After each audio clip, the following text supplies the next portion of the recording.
RSS को एक आतंकी संगठन के तौर पर दिखाने की कोशिश कहीं ना कहीं नाजिया ने की है। नहीं तो गलत क्या कहा है भाई? आरएसएस से निकले हुए लोग इस देश में आतंकवाद का काम कर ही रहे हैं, इसमें गलत क्या है? कौन सी गलत बात कही है उन्होंने?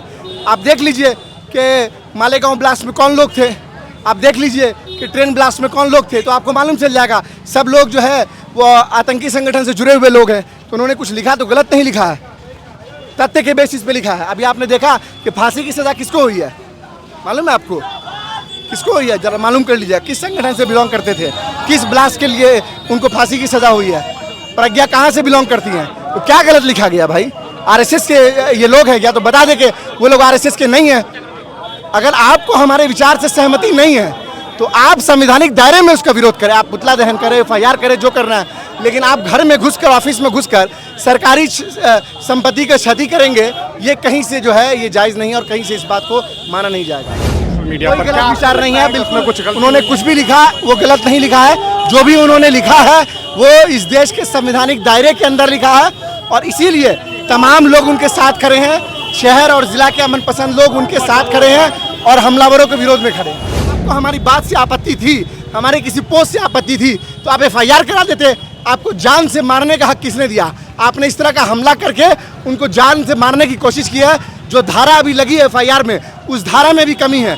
मैं चाहूँगा SSP साहब के माध्यम से कि अनुसंधान करके इसमें अटेम्प्ट टू मर्डर का मामला चलाया जाए। जिस तरह की वीडियो वहाँ पर अवेलेबल है, अगर आपके पास नहीं है तो हम सारा वीडियो अवेलेबल आपको करा के देंगे। जिस तरीके का हमला होने वाला था उसको किस तरीके से देख रहे हैं आप? देखिए ये बहुत ही निंदनीय है और जितनी इसकी निंदा की जाए वो कम है। ये इलेक्टेड के ऊपर इस तरह से हमला हुआ और उनके ऑफिस में तोड़फोड़ की गई, उनको शायद जान से मारने की साजिश थी। वो तो हमारे जिलाध्यक्ष और जो हमारे कुछ लोकल कांग्रेस के लीडर्स हैं वो शहर में थे, वो पहुंच गए, इसीलिए उनकी जान बच गई। वरना जिस तरह की वीडियो आई है, जिस तरह से उनके दरवाजे को पीटा जा रहा है, निश्चित तौर पर उनकी हत्या करने की साजिश थी। जो लोग भी इस साजिश में इन्वॉल्व हैं और जो वीडियो में हैं उनको चिन्हित करके जिला प्रशासन को जल्द से जल्द कार्रवाई करनी चाहिए। इतना ही नहीं, सरकारी संपत्ति है नगर निगम, उस संपत्ति को जिसने क्षति किया है उस पर भी कार्रवाई होनी चाहिए। अब तक प्रशासन क्यों सोया हुआ है? FIR हुए 24 घंटे से ज़्यादा हो चुके हैं और इस घटना को लगभग 36 घंटे से ज़्यादा हो चुके हैं। अब तक कोई गिरफ्तारी क्यों नहीं हुई है? क्या संघ के इशारे पर, भाजपा के इशारे पर काम कर रही है पुलिस? पिछले दिनों भी हमने देखा है कि जिस तरह से संघी लोग और भाजपाई लोग काम कर रहे हैं, उस तरह उसी का ये नतीजा है कि उनका मनोबल बढ़ गया है और वो इलेक्टेड जो डिप्टी मेयर है उनके ऊपर हमला कर रहे हैं, सरकारी संपत्ति को क्षतिग्रस्त कर रहे हैं। अगर आपको हमारी बात से आपत्ति थी, हमारे किसी पोस्ट से आपत्ति थी तो आप FIR करा देते। आपको जान से मारने का हक किसने दिया? आपने इस तरह का हमला करके उनको जान से मारने की कोशिश की है। जो धारा अभी लगी है FIR में, उस धारा में भी कमी है। मैं चाहूँगा SSP साहब के माध्यम से कि अनुसंधान करके इसमें अटेम्प्ट टू मर्डर का मामला चलाया जाए। जिस तरह की वीडियो वहाँ पर अवेलेबल है, अगर आपके पास नहीं है तो हम सारा वीडियो अवेलेबल आपको करा के दे देंगे। जिस तरह का विचार नाजिया हसन ने पेश किया था सोशल मीडिया पर, गलत विचार नहीं है, बिल्कुल उन्होंने कुछ कुछ भी लिखा वो गलत नहीं लिखा है। जो भी उन्होंने लिखा है वो इस देश के संवैधानिक दायरे के अंदर लिखा है और इसीलिए तमाम लोग उनके साथ खड़े हैं। शहर और जिला के अमन पसंद लोग उनके साथ खड़े हैं और हमलावरों के विरोध में खड़े हैं।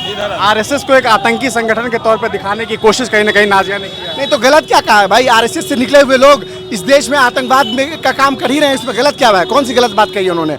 आप देख लीजिए कि मालेगांव ब्लास्ट में कौन लोग थे, आप देख लीजिए कि ट्रेन ब्लास्ट में कौन लोग थे, तो आपको मालूम चल जाएगा। सब लोग जो है वो आतंकी संगठन से जुड़े हुए लोग हैं। तो उन्होंने कुछ लिखा तो गलत नहीं लिखा है, तथ्य के बेसिस पे लिखा है। अभी आपने देखा कि फांसी की सज़ा किसको हुई है, मालूम है आपको?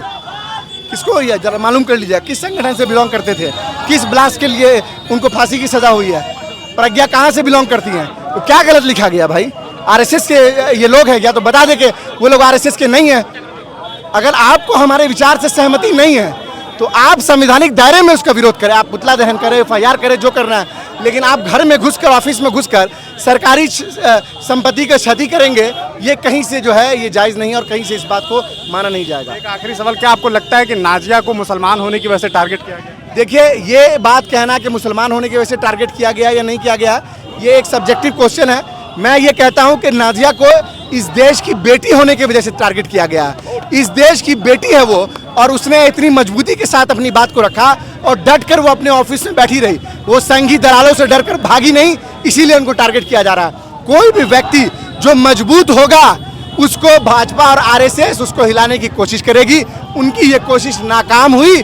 तमाम लोग वहां पर डटे रहे और आगे भी सब लोग नाजिया हसन दरभंगा के नगर निगम के डिप्टी मेयर के साथ और तमाम ऐसे लोगों के साथ जो इस देश में अमन शांति चैन सुकून चाहते हैं, सब लोग उसके साथ खड़े रहेंगे। आज आप अपना कैमरा घुमा के देखिए, सारे दल के लोग, इंडिया अलायंस के सारे लोग, सारे समुदाय के लोग, हर जाति धर्म को मानने वाले लोग नाजिया हसन के समर्थन में हैं और सब लोग दरभंगा नगर निगम के अंदर जो इस तरह की कार्रवाई की है संघियों ने, उसके खिलाफ सड़कों पर खड़े हैं। यहाँ पे किसी ने जाति और धर्म देखकर यहाँ पे प्रोटेस्ट नहीं किया। सब लोग आए हैं, सब लोग इस देश के संविधान को बचाने के लिए आए हैं, इस देश के अंदर लोकतंत्र को बचाने के लिए आए हैं सब लोग।